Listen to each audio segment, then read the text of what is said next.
Vous méritez de vous sentir confiant, épanoui et en pleine possession de votre potentiel. Mon nouveau livre, Estime de soi. Libérez votre potentiel et votre confiance est là pour vous y conduire. Bientôt disponible maintenant sur Amazon. C'est le guide ultime pour transformer votre vie. Ne manquez pas cette opportunité. Démasquer l'imposteur. Cultiver la confiance authentique de Levi Olidegri. Épisode bonus. Surmonter l'imposteur au travail. Bienvenue dans Démasquer l'imposteur. Cultiver la confiance authentique, la série de podcasts qui vous accompagne pour dépasser vos doutes et révéler la force qui sommeille en vous. Que vous soyez en début de carrière ou que vous vous retrouviez à un tournant important de votre vie, ces épisodes sont conçus pour vous aider à surmonter le syndrome de l'imposteur et à bâtir une confiance en soi solide et durable. Au fil des épisodes, nous explorerons ensemble les racines de ce syndrome, nous démystifierons les croyances limitantes et nous partagerons des stratégies concrètes pour vous permettre de briller dans votre vie personnelle et professionnelle. Avec des témoignages inspirants et des conseils pratiques, vous apprendrez à transformer vos doutes en force motrice pour atteindre vos objectifs les plus ambitieux. Alors, préparez-vous à découvrir votre potentiel et à écrire votre propre histoire de succès. C'est le moment de vous libérer des chaînes de l'imposture et de cultiver la confiance authentique. Plongeons ensemble dans cette aventure transformative. Aujourd'hui, nous allons aborder un sujet crucial pour de nombreuses femmes dans le monde du travail, le syndrome de l'imposteur en milieu professionnel. Ce sentiment de ne pas être à sa place, de ne pas mériter ses succès, peut être particulièrement oppressant dans un environnement professionnel exigeant. Dans cet épisode, nous allons explorer pourquoi ce syndrome se manifeste souvent sur le lieu de travail, partager des témoignages de femmes qui l'ont surmonté et vous donner des stratégies concrètes pour le gérer au quotidien. Alors, plongeons dans le vif du sujet. Commençons par comprendre comment et pourquoi le syndrome de l'imposteur se manifeste spécifiquement dans le milieu professionnel, en particulier chez les femmes. Le travail est un espace où les attentes sont élevées et où la performance est constamment évaluée. Dans ce contexte, beaucoup de femmes se sentent sous pression pour prouver leur valeur à chaque instant. Mais d'où vient cette pression? Elle peut être alimentée par des facteurs externes comme les stéréotypes de genre, les attentes sociales et un manque de modèles de réussite féminin dans certains secteurs. Cependant, elle peut aussi venir de l'intérieur, d'un perfectionnisme exacerbé ou d'une tendance à minimiser ses réussites. Il n'est pas rare de voir des femmes douter de leurs compétences, même lorsqu'elles ont toutes les preuves de leur succès. Elles attribuent leur réalisation à la chance ou au fait d'avoir été au bon endroit au bon moment, plutôt qu'à leur propre mérite. Ce sentiment est encore plus amplifié dans des environnements dominés par des normes masculines, où les femmes peuvent se sentir isolées ou perçues comme des exceptions. Pour illustrer cela, j'aimerais vous raconter l'histoire de Laura. Je me souviens très bien de la première fois que j'ai été promu à un poste de direction. J'avais 30 ans et c'était un moment charnière dans ma carrière. C'était un rêve que je caressais depuis plusieurs années et enfin, il devenait réalité. Mais au lieu de me réjouir, j'ai été envahi par un sentiment de doute profond. Ce doute n'était pas simplement une hésitation passagère, il s'agissait d'un doute omniprésent qui me suivait partout où j'allais. Je me demandais toujours si j'étais réellement digne de ce poste, si j'avais réellement les compétences requises pour assumer les responsabilités qui m'étaient assignées. Chaque matin, en me rendant au travail, je me demandais si ce serait le jour où tout le monde se rendrait compte que je n'étais pas à ma place. Cette pensée m'obsédait, au point que chaque réunion devenait une épreuve redoutable. Chaque décision que je devais prendre, un test de ma compétence. Je ne pouvais m'empêcher de penser que tôt ou tard, quelqu'un viendrait me voir pour me dire « On a fait une erreur. Tu n'es pas à ta place ici. » Le sentiment de n'être pas à ma place était si profond que je commençais à me remettre en question sur des aspects où je n'avais jamais été sceptique dans le passé. Pour compenser cette insécurité, je me suis mise à travailler 2 fois plus dur que mes collègues. Je me disais que si je pouvais en faire plus, prouver que je méritais ce poste par des résultats indiscutables, peut-être que ce sentiment disparaîtrait. Je passais de longues heures au bureau, je prenais en charge des projets supplémentaires et je me forçais à être toujours disponible, pensant que cela me donnerait la légitimité que je cherchais désespérément. Mais au lieu de renforcer ma confiance en moi, ce surcroît de travail ne faisait qu'accentuer mon épuisement. Je commençais à me sentir épuisé, mentalement et physiquement. Plus je travaillais, plus je me sentais inadéquat. Le sentiment d'imposture ne faisait que croître, alimenté par chaque nouvelle responsabilité que j'assumais. C'était un cercle vicieux. Plus je me donnais, plus je sentais que ce n'était jamais suffisant. Il a fallu beaucoup de temps et de nombreuses conversations avec des mentors pour que je commence à comprendre que ces pensées n'étaient pas fondées sur la réalité, mais sur des peurs irrationnelles.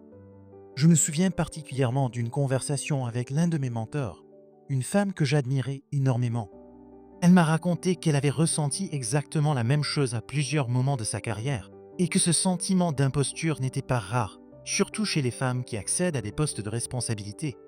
Elle m'a dit: tu n'es pas la seule à ressentir cela. Ce sentiment de ne pas être à la hauteur, cette peur d'être démasquée, c'est quelque chose que beaucoup de femmes ressentent, même celles qui ont des carrières incroyables. Ce que tu ressens, ce n'est pas la réalité de tes compétences, mais la manifestation de tes peurs et de tes doutes. Il est essentiel de reconnaître que ces pensées sont irrationnelles et de ne pas les laisser guider tes actions. Ces mots ont résonné en moi. Pour la première fois, je réalisais que ce sentiment d'imposture n'était pas un signe d'incompétence, mais une distorsion de ma perception de moi-même. J'ai commencé à travailler sur cette perception, à reconnaître mes succès et à m'entourer de personnes qui me rappelaient mes forces et mes capacités. J'ai aussi appris à me ménager, à accepter que je n'avais pas besoin d'en faire toujours plus pour prouver ma valeur. J'ai commencé à déléguer, à prendre du recul et à me donner la permission de ne pas être parfaite. Au fil du temps, j'ai acquis la confiance en mes compétences et l'acceptation que j'avais obtenu ma position, non pas par hasard, mais par conséquent. Ce parcours a été long et ardu, mais il m'a donné l'opportunité de développer une confiance réelle en moi-même. Une confiance qui ne repose plus sur des validations externes, mais sur ma propre confiance. Aujourd'hui, je me sens plus forte et plus légitime dans mon rôle, et j'espère que mon histoire pourra aider d'autres jeunes femmes à surmonter ces mêmes doutes. Chères auditrices, j'aimerais vous raconter également l'histoire de Julie. J'ai 25 ans et il y a quelques mois, j'ai été recrutée par une grande entreprise, une de celles que je rêvais d'intégrer depuis que j'étais étudiante. C'était une opportunité incroyable, un poste que beaucoup de personnes de mon âge n'auraient même pas osé espérer. Mes amis et ma famille étaient tellement fiers de moi et tout le monde me disait à quel point j'avais de la chance. Mais derrière les sourires et les félicitations, j'étais rongé par une peur que je n'osais avouer à personne. Le jour où j'ai commencé, j'ai été accueilli chaleureusement par l'équipe, mais dès les premières réunions, le doute s'est installé. J'étais entouré de personnes bien plus expérimentées que moi, des gens qui semblaient tout savoir sur tout, qui avaient une aisance naturelle pour s'exprimer et pour résoudre des problèmes complexes. Moi, je me sentais complètement perdu. Chaque fois que je prenais la parole, je me demandais si ce que je disais avait du sens, si je n'étais pas en train de dire une bêtise. Je me souviens d'une réunion en particulier où mon manager G m'a demandé mon avis sur un projet stratégique. Mon cœur s'est mis à battre la chamade et j'ai ressenti une vague de panique. Je me suis forcé à parler, mais tout le long, je me disais: qu'est-ce que je fais ici? Ils vont se rendre compte que je n'ai aucune idée de ce que je dis. Cette peur d'être démasqué comme une imposteur était si forte que je commençais à douter de chaque décision, de chaque action que je prenais au travail.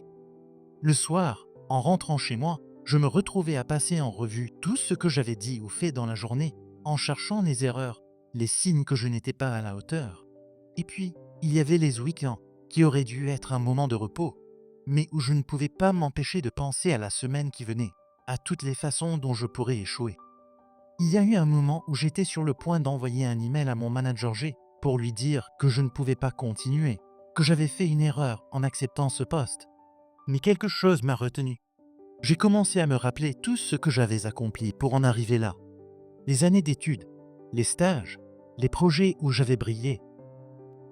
Je me suis dit: tu n'es pas arrivé ici par hasard.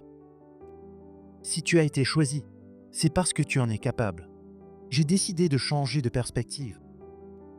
Au lieu de voir chaque jour comme une épreuve, j'ai commencé à le voir comme une opportunité d'apprendre. J'ai accepté que je n'avais pas besoin de tout savoir dès le début, que c'était normal d'apprendre en chemin, que même ceux qui étaient là depuis des années avaient dû passer par là. J'ai aussi commencé à demander plus de feedback, à parler ouvertement de mes doutes avec mes collègues et à chercher du soutien plutôt que d'essayer de tout gérer seul. Petit à petit, j'ai commencé à prendre confiance en moi. Les réunions sont devenues moins intimidantes et j'ai même commencé à proposer des idées sans cette peur constante de dire quelque chose de stupide. Ce n'était pas toujours facile.